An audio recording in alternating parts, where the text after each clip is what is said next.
ನಮಸ್ತೆ ಎಲ್ಲರಿಗೂ.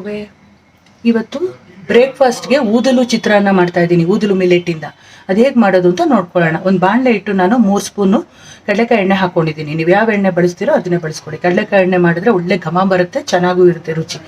ಎಣ್ಣೆ ಕಾದಿದೆ. ಈಗ ಒಗ್ಗರಣೆಗೆ ಕಡಲೆಬೇಳೆ, ಉದ್ದಿನಬೇಳೆ, ಸಾಸಿವೆ ಎಲ್ಲ ಒಂದೊಂದು ಟೀ ಸ್ಪೂನ್ ತೊಗೊಂಡಿದ್ದೀನಿ. ಕಡಲೆಕಾಯಿ ಬೀಜ ಹಾಕೋಣ.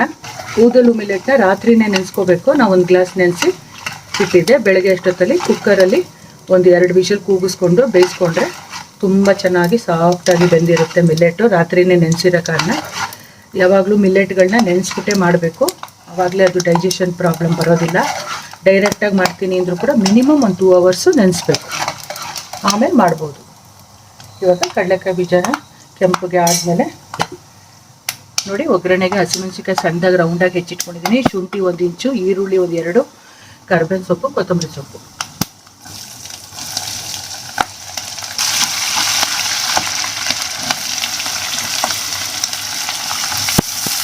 ಒಂದು ಚಿಕ್ಕ ಸ್ಪೂನು ಅರಿಶಿನ ಸೇರಿಸ್ಕೊಳ್ಳೋಣ.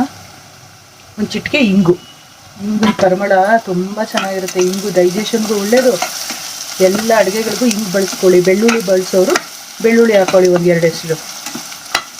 ಇವೆಲ್ಲ ಡೈಜೆಷನ್ಗೆ ಭಾಳ ಒಳ್ಳೆಯದು. ಈಗ ಸಣ್ಣದಾಗಿ ಹೆಚ್ಚಿಟ್ಕೊಂಡಿರೋ ಕರಿಬೇವಿನ ಸೊಪ್ಪು, ಕೊತ್ತಂಬರಿ ಸೊಪ್ಪು ಎಲ್ಲ ಸೇರಿಸ್ಬಿಡೋಣ. ಸ್ವಲ್ಪ ತೆಂಗಿನಕಾಯಿ ತುರಿ. ತೆಂಗಿನಕಾಯಿಗೆ ಏನು ಅಳತೆ ಇಲ್ಲ, ಒಂದು ಅರ್ಧ ಚಿಪ್ಪಷ್ಟು ಕೂಡ ತುರಿದು ಹಾಕೋಬೋದು. ಲಾಸ್ಟಲ್ಲಿ ನಿಂಬೆಹಣ್ಣು. ಇಲ್ಲಿ 1 ನಿಂಬೆಹಣ್ಣು ಈ ಥರ ಸಣ್ಣದಾಗಿ ಹಚ್ಚಿ, ರಸ ಅಂತ ಇಲ್ಲ ಇದರಲ್ಲಿ, ಆದರೂ ಇದಷ್ಟೇ ಹಾಕ್ತಾಯಿದ್ದೀನಿ ಅಷ್ಟೇ. ನೋಡಿ, ಇವಾಗೆಲ್ಲ ಈ ಥರ ಗೊಜ್ಜು ಥರ ಮಾಡ್ಕೊಂಡಾಯ್ತು. ಇವಾಗ ಬೇಯಿಸಿಟ್ಕೊಂಡಿರೋಂಥ ಮಿಲ್ಲೆಟ್ಗೆ ಸೇರಿಸೋಣ. ಇದಕ್ಕೆ ರುಚಿಗೆ ತಕ್ಕಷ್ಟು ಉಪ್ಪು ಕೂಡ ಸೇರಿಸ್ಕೊಂಬಿಡೋಣ. ಆ ಊದಲು ಮಿಲ್ಲೆಟ್ ಬೇಯಿಸಿದ್ದೀವಲ್ಲ, ಅದು ಎಷ್ಟು ಬೇಯಿಸಿದ್ದೀವಿ ಅದಕ್ಕೆ ತಗ್ಗಾಕಿ ನೋಡಿಕೊಂಡು ಉಪ್ಪು ಸೇರಿಸ್ಕೋಬೇಕು. ನೋಡಿ, ಎಷ್ಟು ಉದುರಾಗಿ ಬೇಯಿಸ್ಕೊಂಡಿದ್ದೀನಿ. 1:2 ನೀರು. ತುಂಬ ಸಾಫ್ಟಾಗಿ ಬೇಕು ಅಂದರೆ 2.5 ಹಾಕಿ ಗ್ಲಾಸ್ ನೀರು. ಯಾವ ಅಳತೆಯಲ್ಲಿ ನೀವು ಮಿಲೆಟ್ ತೊಗೊಂಡಿರ್ತೀರೋ ಅದೇ ಅಳತೆಯಲ್ಲಿ 2.5 ಗ್ಲಾಸ್ ನೀರು ಹಾಕ್ಕೊಳ್ಳಿ. ತುಂಬ ಮೆತ್ತಗೆ ಬೇಕು ಅಂದವರು. ಸ್ವಲ್ಪ ಚಿತ್ರಾನ್ನ ಅಲ್ವಾ, ಉದುರೋದ್ರಾಗಿದ್ರೆ ಚೆನ್ನಾಗಿ ಅಂತ ನಾನು 1:2 ಹಾಕಿದ್ದೀನಿ ನೀರು. ಇವಾಗ ಸಣ್ಣ ಉರಿಲಿದೆ ನೋಡಿ, ಒಲೆ ಆಫ್ ಮಾಡಿಲ್ಲ ನಾನು. ಇವೆಲ್ಲ ಸೇರಿಸಿ ನೋಡಿ ಎಷ್ಟು ಚೆನ್ನಾಗಾಗುತ್ತೆ ಅಂದರೆ, ಆರೋಗ್ಯ ದೃಷ್ಟಿಯಿಂದನೂ ಒಳ್ಳೆಯದು, ರುಚಿಯಾಗೂ ಇರುತ್ತೆ. ಚೆನ್ನಾಗಿ ಮಿಕ್ಸ್ ಮಾಡಬೇಕು. ಚೆನ್ನಾಗಿ ಮಿಕ್ಸ್ ಮಾಡಿದ್ದಾಯಿತು. ಈಗ ಸುಮ್ಮನೆ ನೀರು ಸ್ವಲ್ಪ ಸ್ಪ್ರಿಂಕಲ್ ಮಾಡಿಬಿಟ್ಟು ಮತ್ತೆ ಕುಕ್ಕರ್ ಮುಚ್ಚಿ ಒಂದೇ ಒಂದು ವಿಜಿಲ್ ಕೂರಿಸ್ಕೋಬೇಕು.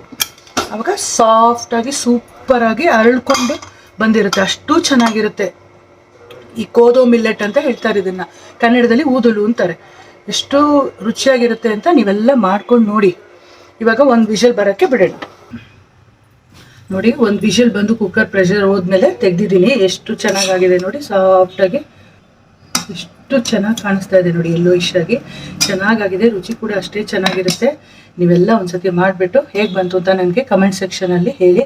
ಮತ್ತು ಇದ್ರ ಜೊತೆಗೆ ಬಟಾಣಿ, ಹಸಿ ಬಟಾಣಿ ಹಾಕಿದ್ರು ಕೂಡ ತುಂಬ ಚೆನ್ನಾಗಿರುತ್ತೆ. ನನ್ನ ಹತ್ರ ಇತ್ತು, ಆದರೆ ನಾನು ಹಾಕೋದು ಮರ್ತ್ಬಿಟ್ಟೆ. ಓಕೆ, ನಾನು ಆದಷ್ಟು ಸಿಂಪಲ್ಲಾಗಿ ಮಾಡಿ ತೋರಿಸಿದ್ದೀನಿ. ಮಿಲೆಟ್ಗಳನ್ನ ಬಳಸಿ ರುಚಿಕರವಾದ ರೆಸಿಪಿಗಳನ್ನ ಮಾಡ್ಕೊಳ್ಳಿ. ಮತ್ತೆ ಬೇರೆ ಹೊಸ ವಿಡಿಯೋದಲ್ಲಿ ಸಿಗ್ತೀನಿ. ನನ್ನ ಚಾನಲ್ಗೆ ಸಬ್ಸ್ಕ್ರೈಬ್ ಮಾಡ್ಕೊಳ್ಳಿ, ಶೇರ್ ಮಾಡಿ, ಆದಷ್ಟು ಚಾನಲ್ಗೆ ಸಪೋರ್ಟ್ ಮಾಡಿ ಅಂತ ಕೇಳ್ಕೊತೀನಿ. Okay friends, take care, bye, see you. ಆರೋಗ್ಯವಾಗಿರೋಣ, ಆರೋಗ್ಯವಾಗಿ ತಿನ್ನೋಣ.